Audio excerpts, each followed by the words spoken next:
Well, time to take a look at Violet and the Lost Colors. You know, an entry for Yuri Jam 2021, I want to say. I suspect this is going to be a relatively long game. I mean, this is a turn-based RPG. I mean, it only has 3 major boss fights, supposedly, but, you know, you can pack a lot of game into something like that. You know, if you have, complex dungeons. Yes, there dwelled in the deep forest a witch named Violet. For Violet was a witch, but not one of a wicked heart. Not an old dame leaning into a crutch, too. She was but a vibrant young maiden plucking her lyre's strings. Since she was but a wee child, the forest had always been her home, with the other forest dwellers as her only associates. Not far from her forest, there was a kingdom. From time to time, Violet would visit the kingdom's market to sell a basket of flowers from her colorful garden. She then spent the coins for baked goods she could never have back at her humble hut. One day, Violet was on a visit to the kingdom to sell a basket of colorful lilies. The lilies weren't selling well that day, and the poor witch was starving and drowsy.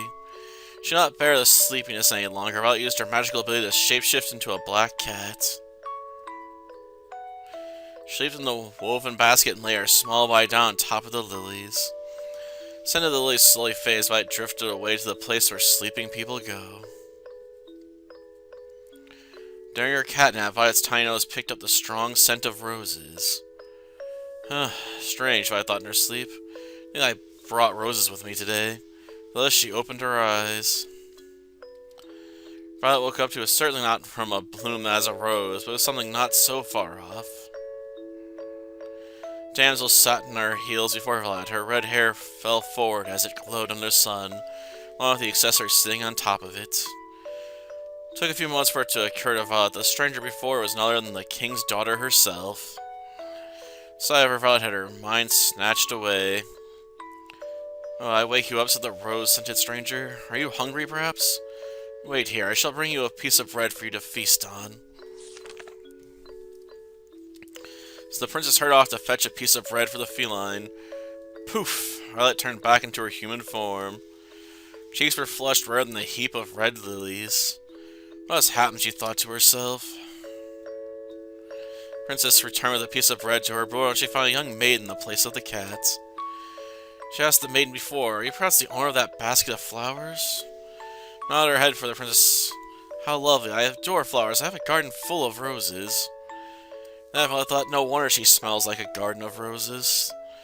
"Roses, however, are white in color, so like your colorful basket of lilies," exclaimed the princess. "Are you perhaps on your way to gift them to someone?" "No, I'm selling them." "Well, how much for the whole basket?" Oh, you can just have them.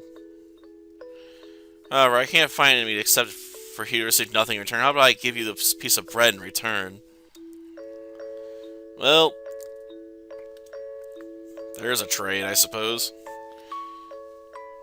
Not sure it's a particularly fair trade, considering she has to walk or whatever all the way to town. But when she tried to smile again, the scent disappeared, leaving no trace. Blood flower has such a romantic scent, she thought to herself. Thus the basket lives in her embrace and said, "They're as colorful as the rainbow." So one day my garden would consist of all 7 colors of the rainbow.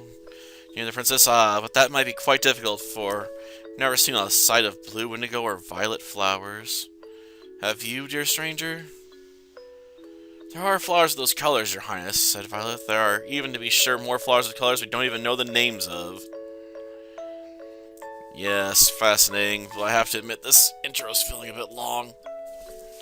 I do enjoy our flower talk, but I'm afraid I have to take my leave. It saddens me so, but I hope fate shall let us meet again next time, dear stranger. Perhaps we're fate kind enough if you can show me the flowers with those colors we don't know the names of.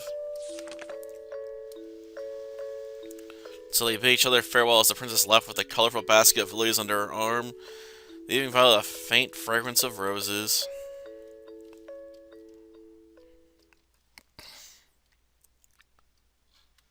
Corvi? Oh, a rainbow. Gotcha. Now what? Was it, my dear? What happened? Are you hurt? Corvi? I think I've been cursed. Nani? Who? When? Why? Where? How? Princess. Roses. Bread.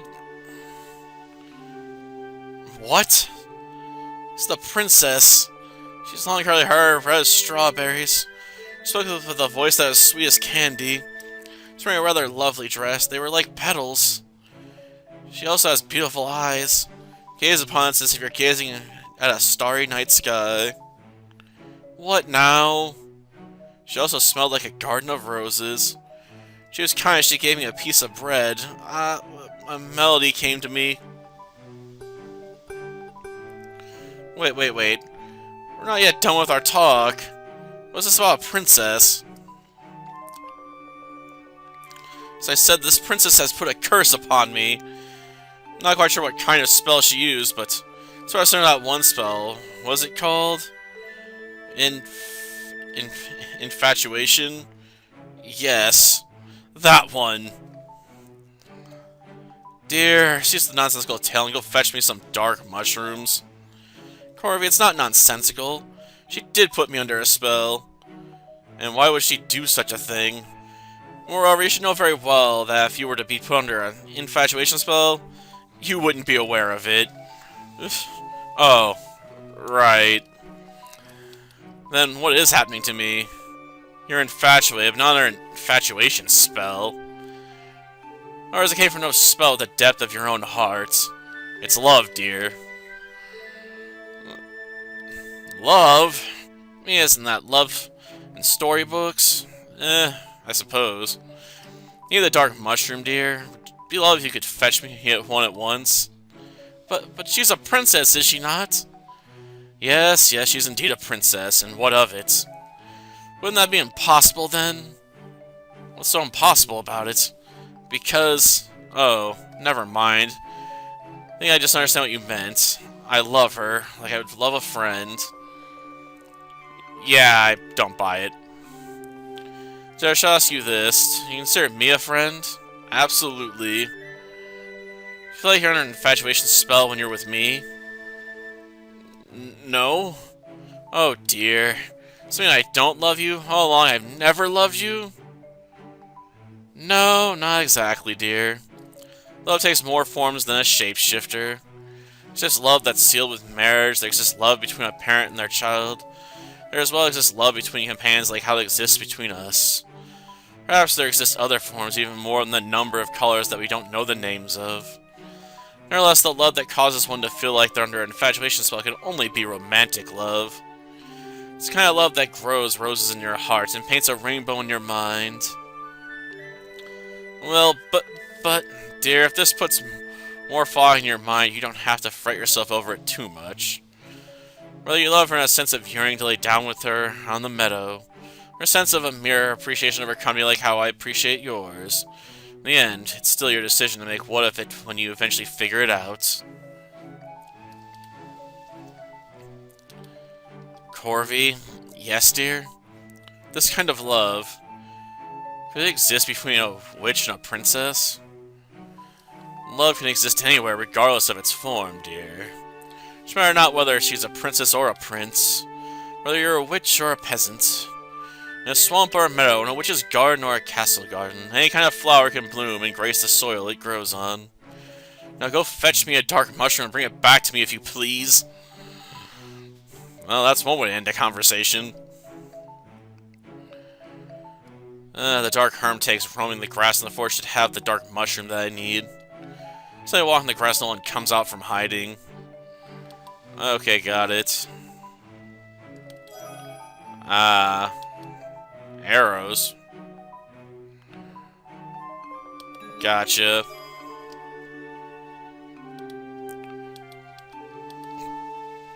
Well, lingering spells.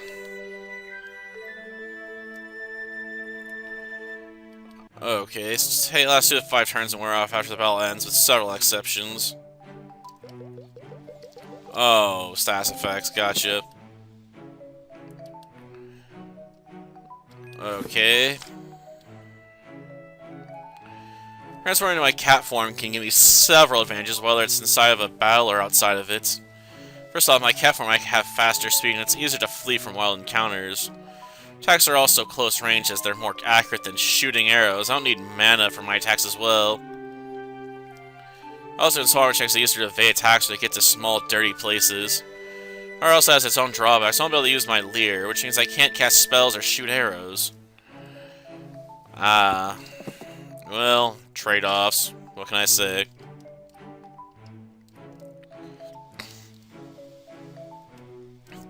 Well, no. Gotcha. Can't go that way, huh? Well, I guess we just gotta cut through the grass. Well, Spirit Remedy. Well, shoot it. Oh, up to its defense did it. Well, I'll take care of that. 15 experience, gotta level up, but do we get a Dark Mushroom? No. Yeah, I guess we can't skip that quest. Okay. I assume transforming would take an entire turn. Okay. Dude, if we're gonna keep running out of using arrows and not getting what we want, I'm gonna just have to go into cat form.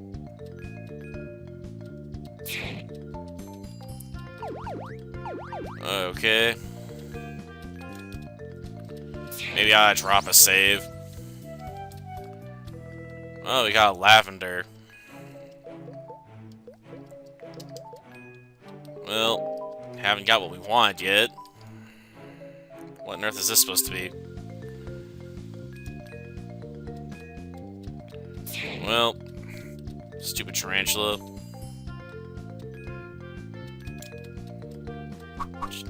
Darn it. What, would those attacks not hurt if I was, not a cat? Yeah, I noticed.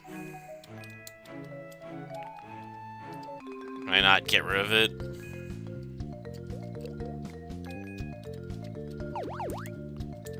Great. Man, I took less damage as a cat.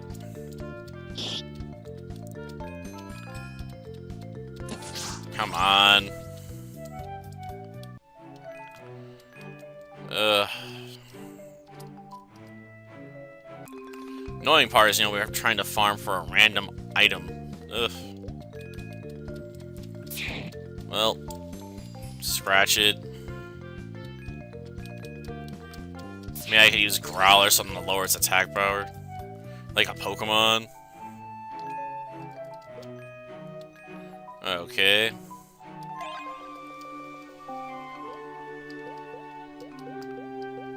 Well, we got bread.